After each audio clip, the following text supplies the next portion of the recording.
Привет всем, с вами Дмитрий Ярошенко. Сегодня поговорим о федеральном законе, который вносит изменения в федеральный закон о гражданстве Российской Федерации, тот самый, который одобрен был 17 апреля 2020 года в Государственной Думе, то есть фактически рассмотрен за 2 недели, меняющий отказ от иностранного гражданства при приеме в российское гражданство. И, естественно, комплексные изменения в статью 14 Закона о гражданстве, которая посвящена упрощенному порядку получения гражданства в России. Вот вы видите, что 24 апреля 2020 года, номер 134, данный федеральный закон подписан, одобрен президентом.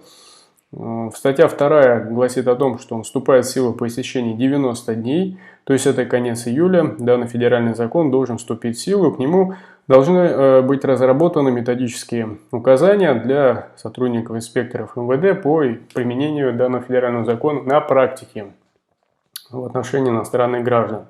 Сразу видим, что пункт Г части 1 статьи 13 признать утратившим силу, то есть этот пункт посвящен обращению иностранного гражданина в уполномоченный орган за отказом от иностранного гражданства. Он актуален для всех иностранных граждан. Об этом было пояснение курирующего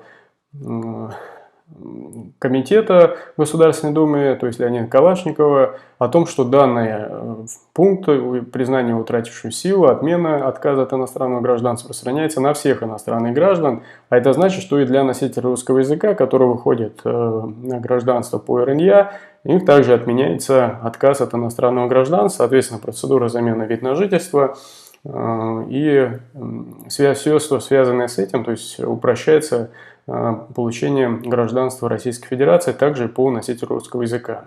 Теперь вносятся изменения также в статью 14, и мы с вами разберем. Значит, в данном случае лица, которые родились в СССР, имели гражданство СССР, проживали или проживают сейчас в государстве, входивших в СССР, но не получили гражданство этих иностранных государств, они также имеют право обратиться за гражданство в упрощенном порядке без проживания, срока проживания, то есть 3 лет, и без подтверждения дохода. Следующий пункт – это внесение изменений тех, кто постоянно проживает на территории Российской Федерации, также, то есть имеет вид на жительство, обратиться с заявлением о приеме гражданства Российской Федерации в упрощенном порядке без, опять же, срока проживания и подтверждения дохода. Кто же это люди? Это те, кто состоят не менее 3 лет в браке с гражданином Российской Федерации, проживающим на территории Российской Федерации. В данном случае это говорит о том, что данный иностранный гражданин, то есть у него, во-первых, должна быть, естественно, регистрация, и, во-вторых, у гражданина Российской Федерации также должна быть регистрация по паспорту, потому что постоянно проживающим на территории Российской Федерации. То есть здесь также должна быть у него, то есть штамп в паспорте о его регистрации. В том числе и у иностранного гражданина так должна быть регистрация по месту проживания.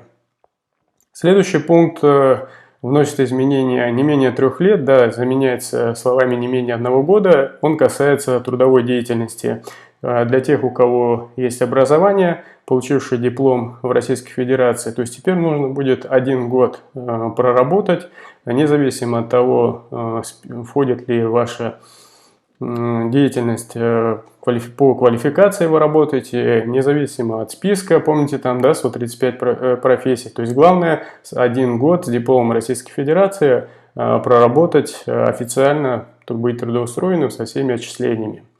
Следующими пунктами дополняется пункт К и Л, иметь хотя бы 1 родителя, имеющего гражданство Российской Федерации и проживающего на территории России. В данном случае, если у вас есть также один из родителей, который имеет гражданство и постоянно проживает на территории России. Но скажу сразу, что по этому пункту можно будет подать только на территории Российской Федерации. Консульство, посольство, естественно, за пределами Российской Федерации в отношении совершеннолетних подать невозможно. То есть совершеннолетним подать невозможно будет. По детям, естественно, оформить детям несовершеннолетним гражданство можно будет.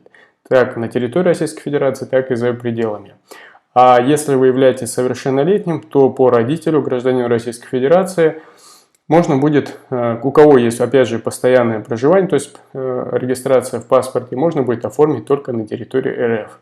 Следующий пункт является гражданином Республики Белоруссия, Казахстана, Молдовы и Украины. Опять же, упрощенный порядок исключает срок проживания и также исключает подтверждение дохода. И третье, естественно, отказ от иностранного гражданства. То есть по этим пунктам, в том числе и по пункту по браку, по родителю, для граждан из этих 4 стран упрощается процедура. То есть не надо подтверждать доход, не надо, соответственно, отказываться от гражданства и не нужен срок проживания. Но главное условие – это наличие вида на жительство. Теперь мы видим еще один пункт, он касается носителя русского языка. Опять же, без отказа, потому что у нас исключается пункт Г, также без срока проживания и без подтверждения дохода, потому что без соблюдения условий пунктами А и В статьи 13. Поэтому, если у вас есть вид на жительство, естественно, он здесь обязан быть для постоянно проживающих. Есть сертификат носителя русского языка, также можно будет в конце июля выходить на гражданство без срока проживания, без подтверждения дохода и без отказа от иностранного гражданства, то есть без обращения в полномочный орган.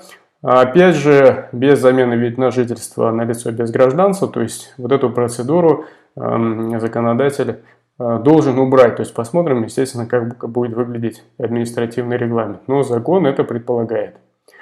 Еще один пункт, который касается у нас граждан по браку. Иностранные граждане, лица без гражданства. Временно, вот этот пункт, он хотел бы на него обратить внимание, то есть он фактически разрешает обращаться с заявлением на гражданство для тех, у кого есть РВП, или постоянно проживающие, то есть тех, у кого есть вид на жительство на территории Российской Федерации. Они вправе обратиться с заявлением о приеме в гражданство России в упрощенном порядке, без соблюдения условий о сроке проживания, то есть хоть на следующий день. Дальше без подтверждения по сроку проживания, без подтверждения дохода. Опять же, установленным пунктом Б, без отказа от иностранного гражданства, если указанный гражданин или указанное лицо состоят в браке, то есть официально зарегистрирован брак с гражданином Российской Федерации, проживает на территории России, то есть опять же здесь должна быть у иностранного гражданина регистрация по месту проживания, потому что РВП, да, вы получили РВП, в течение 7 дней должны поставить регистрацию. Получили вид на жительство, в течение 7 дней должны поставить регистрацию. Также и у гражданина Российской Федерации должна быть соответствующий штамп в паспорте, подтверждающий его регистрацию. И имеют в этом браке общих детей. То есть наличие детей также является важным. Поэтому свидетельство о рождении тоже будут требовать, кроме свидетельства о браке. Если идем вот по этому пункту, по браку.